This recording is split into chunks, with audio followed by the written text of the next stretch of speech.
मतलब state qualified, CTET qualified, PG, BEd करके आया हूँ, फिर भी 4 साल से वैकेंसी नहीं आई है सर। किसान का बेटा हूँ सर, ये महीना का 10 से 15 हज़ार रुपये खर्चा होता है सर, कहाँ से मम्मी देगी? अब मम्मी टेंशन में चली जाती है। मेरे पास 2 ऑप्शन है सर, या चाय का दुकान खोलूंगा या सुसाइड करूंगा सर।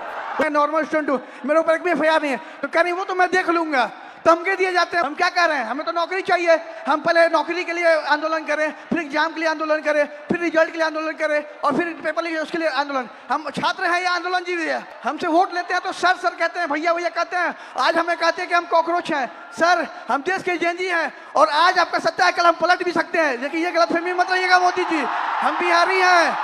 कुछ फेलोज को लाठी चार्ज कर डिटेन कर लेती है बिना किसी मेडिकल ट्रीटमेंट के। उनका सर 10 से 12 घंटा फूटा रहता है पुलिस स्टेशन पे। हिंदुस्तान के स्टूडेंट्स, हिंदुस्तान के युवाओं ने अपने डर का सामना किया और देश को बदल दिया। आपने आवाज रखी अपनी, आपने अपनी आवाज रखी, नफरत के साथ नहीं, मोहब्बत के साथ आपने अपनी आवाज रखी। आइए हम आपकी आवाज सुने। नमस्कार, आपका नाम? नमस्कार। और मैं पटना यूनिवर्सिटी से हूँ। नमस्कार। आप? हिमांशु कुमार हुआ। हिमांशु जी जी जी। शिफत फैज। वेलकम आप सबका। मैं आपसे आज, अभी मैंने कहा कि अंधेरे में आप लोगों ने लाइट दिखा दी, अंधेरे में आप लोगों ने टॉर्च दिखा दी, और आपने प्यार से किया, मोहब्बत से किया, नफरत से नहीं किया, क्रोध से नहीं किया, हिंसा से नहीं किया। तो ये पूरी भीड़ आपका एक्सपीरियंस सुनना चाहती है। आपने क्या सहा, आपने क्या किया, थोड़ा बताइए। जो 22 जुलाई को पटना में बिहार बंद का कॉल था, हम लोग राजभवन मार्च कर रहे थे, और वहाँ एक चीज हमें एहसास हुआ कि पुलिस ऐसे मौके की तलाश में थी कि वो हम पे लाठी भी चार्ज कर ले, उन पे इल्जाम ना हो। जब हम राजभवन से थोड़ी देर पहले पहुंचे, वहाँ पे पुलिस वाले थे बिना बैच के, और लाठी की जगह पे वो बैम्बू लिए हुए थे। उनसे जब पूछा गया आपका बैच कहाँ है, तो वहाँ से अधिकारी पूछते हैं कि आप कौन हो पूछने वाले। मैं बताता हूँ तो कहते हैं इससे क्या होगा। हमने कहा सर इतने बच्चे मरे, उनका जवाब कौन देगा? कहते वो तो चले गए, अब क्या तुम भी जाना चाहते हो? मैंने कहा सर वो तो चलेगा, लेकिन आप बदलने का वक्त आ गया, क्योंकि अब नहीं बदलेगा सर, कभी नहीं बदलेगा। हम छात्र युवा देश के भविष्य हैं। उसके बाद वो वाटर कैनन चलाने लगते हैं, जिससे हमें फर्क नहीं पड़ता है। उसके बाद वो लाठी चार्ज करते हैं, जिससे उनका टारगेट था या सर पे मारो या पैर में। उन्होंने मेरे पैर पे बहुत मारा, मैं गिर गया। उसके बाद वो लाठी चार्ज करने लगे, स्टोन चलाने लगे, आंसू गैस। और एक बात मैं आपको बता दूं, जब मैं गिर गया उसके बाद जो डीएसपी हैं वो आके दोबारा मेरे पेट पे मारती, जबकि मेरा लेग डैमेज था। कुछ छात्र मुझे वहां से उठा के ले जाते हैं, साइड रखते हैं। पुलिस वाले आके कहते हैं ये छात्र थोड़े है, इसको तो जेल भेजना चाहिए।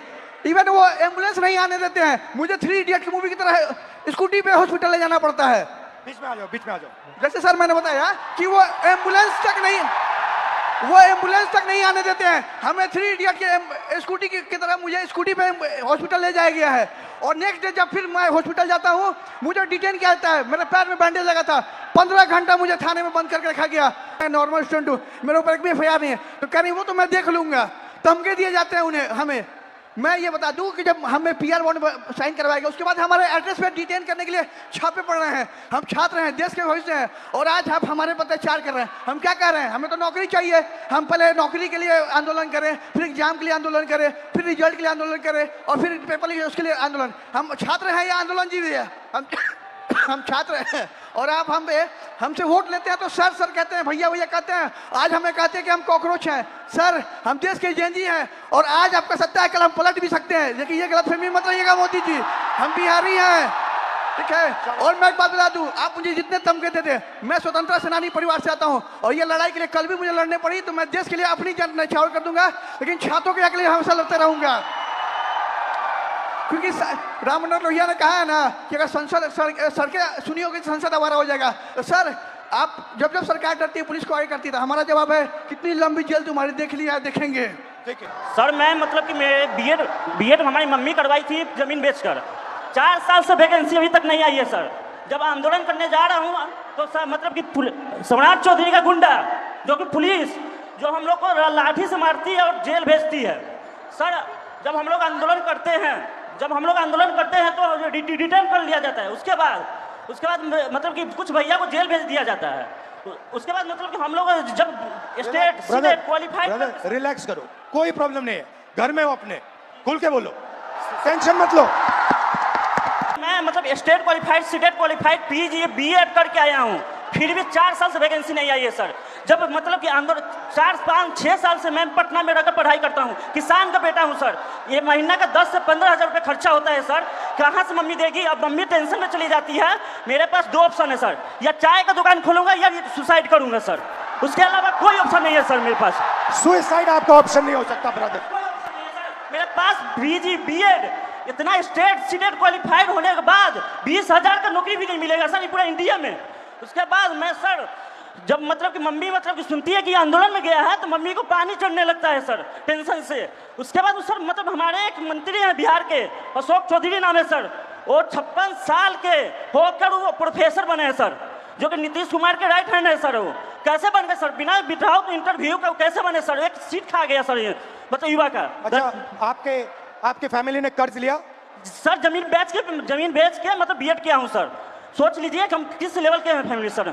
अभी तक 4 साल से वैकेंसी नहीं आई है सर। सोचिए हर महीना सर हम मतलब वैकेंसी डेट निकाला जाता है, लेकिन निकाला मतलब कि वो निकलता नहीं है सर।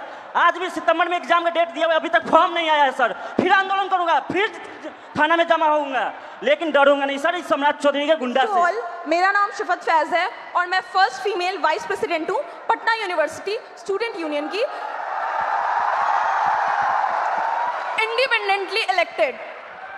जब 20 तारीख को दिल्ली के जंतर मंतर के प्रोटेस्ट के दौरान पुलिस और गवर्नमेंट के थ्रू स्टूडेंट पर ब्रूटली मारा पीटा गया, उन पर वाटर कैनाल्स फेंके गए, उन पर टीयर गैसेस चार्ज किए गए, उसके खिलाफ 22 जुलाई को पटना में स्टूडेंट्स ने प्रोटेस्ट का कॉल दिया। वहाँ स्टूडेंट्स मौजूद हुए और पीसफुल प्रोटेस्ट उन्होंने स्टार्ट किया, लेकिन फिर बिहार पुलिस और बिहार सरकार ने स्टूडेंट के साथ फिर से ब्रूटली ट्रीट किया, उन्हें मारा और रातों रात उनके घर से उन्हें डिटेन कर लिया जाता है बिना इस जानकारी के कि वो कौन से पुलिस स्टेशन में है और वो कौन से किस थाने में है। इन सब हमने 23 जुलाई को पेपर लीक के खिलाफ, स्टूडेंट ब्रूटैलिटी के खिलाफ और बिना अनलॉफुल वे में डिटेन होने के खिलाफ एक प्रोटेस्ट रखा अपने यूनिवर्सिटी के कैंपस में। लेकिन हमारे प्रोटेस्ट स्टार्ट करने से पहले ही वहाँ पर पुलिस, सीआरपीएफ और एसडीएम मौजूद थे। सर हम छात्र हैं और हमें एज अ वाइस प्रेसिडेंट मुझे यूनिवर्सिटी के गेट से घुसने नहीं दिया जा रहा था। फिर भी क्योंकि मेरा वो प्रोटेस्ट था, हम लीड करने के लिए जैसे तैसे घुसे। हमारे कुछ फेलोज जो प्रोटेस्ट ज्वाइन करने आ ही रहे थे उन्हें पुलिस गेट से ही भगा देती है और कुछ फेलोज को लाठी चार्ज कर डिटेन कर लेती है बिना किसी मेडिकल ट्रीटमेंट के। उनका सर 10 से 12 घंटा फूटा रहता है पुलिस स्टेशन पे। लेकिन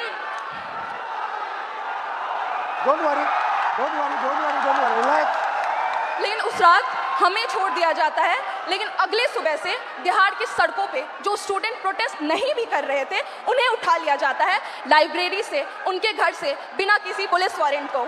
और 25 जुलाई को शिवान में एक 47 फायर किया जाता है, उसमें एक स्टूडेंट की मौत हो जाती है और एक स्टूडेंट हॉस्पिटलाइज रहता है।